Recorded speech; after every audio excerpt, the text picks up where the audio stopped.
Vous êtes sur France 24, c'est l'heure du journal de l'Afrique. Soyez les bienvenus. À la une, on ira à Madagascar où une vague d'enlèvement d'enfants plonge Tananarive dans la peur depuis plusieurs semaines. 172 enfants ont été portés disparus au cours de ces 6 derniers mois, dont 119 dans la seule région de la capitale.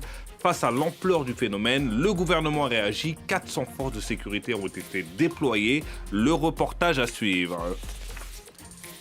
Le Tchad recense sa population pour la première fois depuis 2009. Plus de 20 000 agences recenseurs sont déployés sur le terrain. Tablette en main, exemple à Massaguet dans l'ouest du pays. Enfin, on vous emmènera à Ribeira da Barça, sur l'île de Santiago au Cap-Vert. La plage de Charco a littéralement disparu. Pendant des décennies, le sable y a été extrait illégalement, laissant derrière lui galets et cratères, un désastre environnemental qui détruit les côtes et précarise les populations locales. Et on ouvre ce journal à Tananarive sous psychose. Depuis fin juin, une vague de disparitions frappe la capitale malgache, touchant en majorité des enfants et des adolescents. En une semaine, 4 personnes ont été retrouvées mortes, dont une fillette de 12 ans et un adolescent de 17 ans. Entre fugue, négligence et soupçons de meurtre, les autorités peinent à rassurer une population qui bascule dans la psychose. Regardez ce reportage de notre correspondante Aurélie Couman. Patrouille de dissuasion dans les quartiers populaires d'Antananarive. Aujourd'hui, cette unité se rend dans les 2 secteurs qui ont enregistré un record de signalement de disparition. Depuis fin juin, l'État a déployé armée, gendarmerie et police nationale pour sensibiliser la population et prévenir de nouvelles disparitions. 172 signalements enregistrés depuis janvier à travers le pays contre 90 mi-juillet. La vague s'accélère. En une semaine, 4 personnes ont été retrouvées mortes, dont une fillette de 12 ans et un adolescent de 17 ans. Une psychose qui gagne la capitale. L'existence de disparitions et de meurtres est avérée. Mais parmi les personnes disparues, il y a de simples fugues. Il y a des disparitions de courte durée dues à la négligence de certains parents. Il y a des opportunistes qui dramatisent cette situation pour leur propre intérêt. Donc on lutte aussi contre la désinformation, surtout sur les réseaux sociaux. Entre rumeurs et réalité, la frontière est mince. Sur Facebook, le réseau social le plus utilisé par la population malgache, des cas innombrables de disparition inondent la toile, favorisant des suppositions diverses, de la simple fugue au meurtre pour rite sacrificiel ou vol d'organes. En mai dernier, la justice a qualifié de crime rituel le meurtre d'une fillette albinos de 18 mois. L'affaire est toujours en instruction. Des rumeurs qui ne sont donc pas totalement infondées. Dorothée vient d'apprendre que son fils, jeune adulte de 23 ans, disparu il y a 15 jours, a été retrouvé mort.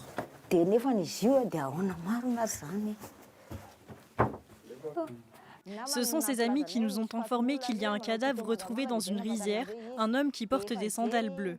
C'est comme ça qu'on a su que c'était lui. On a fait le tour des postes de gendarmerie et de police. On est aussi allé à la morgue, mais on ne l'a pas trouvé. Il était entassé sous les autres cadavres. Comme Dorothée, ils sont nombreux à avoir dû rechercher eux-mêmes leurs enfants. Société civile et Église dénoncent une réponse gouvernementale insuffisante. Le président Michael Randrianirine qualifie ces crimes de terrorisme sans donner de détails. Direction la Tunisie où la tension monte après des coupures d'électricité répétées dans plusieurs régions liées à des opérations de délestage de la Société tunisienne de l'électricité et du gaz depuis une dizaine de jours. Une canicule frappe le pays avec des températures entre 44 et 49 degrés. Certains Tunisiens dénoncent le manque d'anticipation des autorités. On fait le point avec Lilia Blaise et Hamdit Lili à Tunis. Aujourd'hui, beaucoup de Tunisiens dénoncent le manque d'informations sur la durée des coupures, sur les zones concernées. Et on peut voir que cela touche énormément tous les Tunisiens, que ce soit au niveau des commerces, des usines, mais aussi des foyers dans leur vie de tous les jours.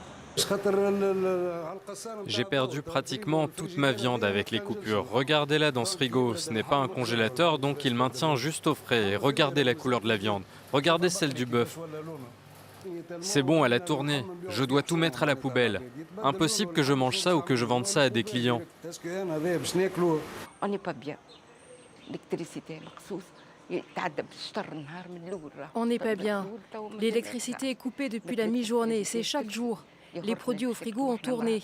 Les médicaments pour une amie qui est âgée et qui est malade aussi, pareil pour mes voisins. On a pu voir des protestations nocturnes dans plusieurs régions de la Tunisie contre ces coupures d'électricité, mais surtout le manque d'informations face à leur durée. Et puis aussi contre des coupures d'eau, puisque certaines sont arrivées au même moment que les coupures d'électricité dans certaines régions. Il faut aussi noter que dans ce climat de tension et de canicule, plusieurs incendies ont ravagé une partie du nord de la Tunisie. Alors pour l'instant, il n'y a pas de victimes à déplorer selon les autorités, mais des récoltes et de nombreux terrains agricoles ont été touchés. Au Maroc, le rappeur Mehdi Blackwind est en détention provisoire depuis le 13 juillet. Al-Mahdi Dioubi, 34 ans, connu pour ses textes critiques sur les inégalités marocaines, a été arrêté à l'aéroport de Rabat alors qu'il s'apprêtait à rejoindre la France où il réside. Il est poursuivi pour offense au roi en vertu de l'article 179 du Code pénal qui prévoit jusqu'à 2 ans de prison. On écoute la réaction d'une de ses soutiens. Ma présence ici, ainsi que la présence de plusieurs personnes qui sont là, c'est en soutien de Mehdi, mais aussi pour demander sa libération immédiate. Son arrestation n'a pas de sens, ça n'a aucun sens, sauf le fait que notre parole dérange, la parole des rappeurs dérange. On s'arrête au Tchad qui a lancé fin juin le 3e recensement général de la population, une opération d'ampleur nationale qui n'avait plus été réalisée depuis 2009. L'objectif pour les autorités de N'Djamena, c'est de disposer des données fiables sur une population dont les estimations varient fortement selon les sources et pour cela, plus de 20 000 agents ont été déployés à travers le pays. Regardez ce reportage de notre correspondant Harold Gérard. Plus de 15 ans après le dernier, le Tchad a lancé un nouveau recensement général. Plusieurs équipes préparent leur première sortie ce matin à Massaguet. L'objectif des autorités, connaître les quantités exactes des populations pour réévaluer les besoins en services publics comme l'eau et l'électricité. Brahim Sharfadine fait le tour des quartiers périphériques de la ville de Massaguet pour convaincre les habitants du bien fondé de cette opération. C'est l'État qui nous envoie pour ce recensement. Nous sommes 7 ici. Certains ménages, ils nous comprennent aussi. Oui, ils collaborent avec nous, ils nous donnent des informations fiables. Et certains, par contre, ils nous demandent qu'est-ce que vous amenez comme bénéfice. De fait, plusieurs familles que nous rencontrons sur place nous disent espérer une amélioration de leurs conditions de vie après ce recensement. Elles profitent de l'occasion pour signaler les manquements du gouvernement dans certaines zones. On vient tout juste d'arriver avec mes filles. On est venu pour le recensement puisque les équipes ne sont pas arrivées jusqu'à chez nous. On vient d'une petite localité où il y a juste une petite école coranique. Nous sommes pauvres. Nos maisons ne sont pas bien construites. On cultive la terre, mais souvent ça ne donne rien. Nos enfants ont faim. Le gouvernement doit être au courant de tout ça. C'est l'occasion de le dire. En ce début de saison des pluies, difficile pour les équipes de recensement d'accéder au village de Fatimé. Elles comptent donc sur l'appui de l'INSED, l'organisme central chargé des statistiques au Tchad.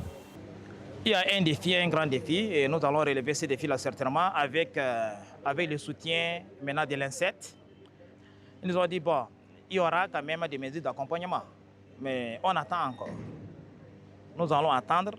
Et il se pourrait qu'ils vont envoyer ce qu'on appelle là aussi les bots. Il se pourrait qu'il y aura aussi des imperméables.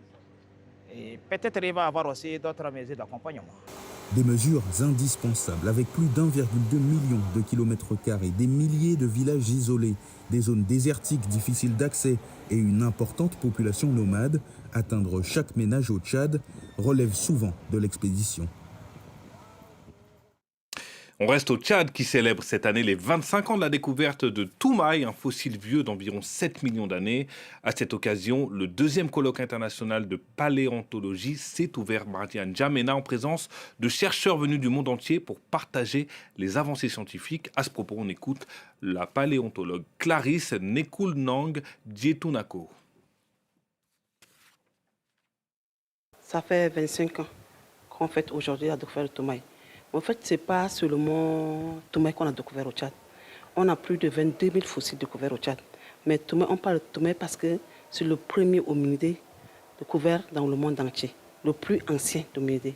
Et c'est cette découverte qui a fait passer le Tchad dans le cadre du berceau de l'humanité. Alors, en bref, l'épidémie d'Ebola a fait 1000 morts en République démocratique du Congo et en Ouganda, selon un dernier bilan communiqué mercredi par l'Organisation mondiale de la santé, qui s'appuie sur des données des autorités sanitaires congolaises. À noter 2473 cas confirmés, également recensés en RDC. À Kigali, le rendez-vous désormais bien ancré du cinéma africain a rouvert ses portes. Le festival Kigali Ciné Junction offre aux Rwandais 5 jours de projection, d'ateliers et de rencontres entre écrans en plein air et salles mythiques du quartier de Nyamirambo. Notre correspondante Aurore Bayou était à la cérémonie d'ouverture. Elle nous raconte. Sous les étoiles de Kigali, la zone piétonne du centre-ville se transforme en salle de cinéma à ciel ouvert. Ce soir, pour l'ouverture de Kigali Ciné Junction, le public découvre le film-événement Kwibuka, signé par le réalisateur rwandais Jonas Dadeski. Dans le rôle principal, l'ex-Miss France devenue actrice Sonia Rolland. Cette 4e édition intervient dans un contexte particulier pour le cinéma rwandais, porté par le sacre canois du film Benimana, récompensé de la Caméra d'Or quelques semaines plus tôt. De quoi nourrir l'engouement autour de ce festival dont la mission reste inchangée depuis sa création, faire découvrir les œuvres africaines à un public local encore peu habitué des salles obscures. Une partie de ce qu'on fait, c'est d'investir l'espace public. On s'est dit, si tout le monde n'a pas l'habitude d'aller au cinéma, allons vers eux.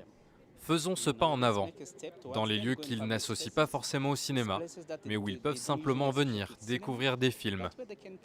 Et comme le festival a aussi cette dimension sociale, ils peuvent juste passer un bon moment et échanger avec les réalisateurs. Pour les 5 jours de programmation, le Nigeria sera à l'honneur avec le Surreal 16 Collective, trio de réalisateurs qui a bousculé les codes de Nollywood et qui présentera 3 de ses films. Autre temps fort, la venue de Jean-Luc Herbulot, réalisateur franco-congolais, avec Saloum, un thriller horrifique sénégalais devenu culte du genre. Le festival accueille aussi une masterclass du producteur américain Paul Garns et les familles ne sont pas oubliées avec la projection de Yakari la Grande Aventure, adaptation animée de la célèbre bande dessinée franco-belge. Au Cap-Vert, il ne reste presque plus rien de l'image de carte postale de certaines plages de l'île de Santiago. Pendant des décennies, l'extraction illégale de sable marin pour le secteur du bâtiment a grignoté le littoral. Regardez ces images commentées par Awa Diouf. À marée basse, elles guettent le retrait des vagues. Surnommées les voleuses de sable, ces femmes se précipitent dans l'eau pour arracher les derniers bancs de sable noir encore présents. Leurs seaux remplis, elles portent ensuite sur leur tête plusieurs dizaines de kilos de sable destinés à être revendus à des entrepreneurs du bâtiment. Une activité pourtant interdite au Cap-Vert, mais qui reste pour beaucoup leur seule source de revenus. Parfois, nous sommes épuisés physiquement, mais nous venons quand même. Et parfois, nous avons mal au dos à cause du poids que nous portons. Nous souffrons, mais le lendemain, nous revenons. Si nous ne revenons pas, nous n'aurons pas d'argent. Les années de prélèvement ont laissé des cicatrices. La disparition des plages a fragilisé la barrière naturelle qui protégeait les côtes.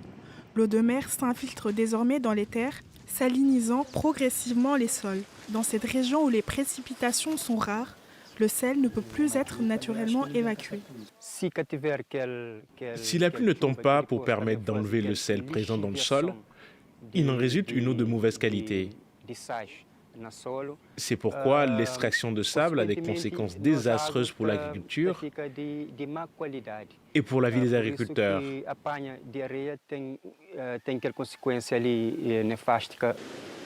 Face à cette situation, les associations dénoncent l'inaction des autorités et réclament un véritable plan de reconversion pour ces ramasseuses de sable qui disent se sentir marginalisées et privées d'alternatives. Et c'est la fin de cette édition. Merci de nous avoir suivis. Restez sur France 24. L'information continue.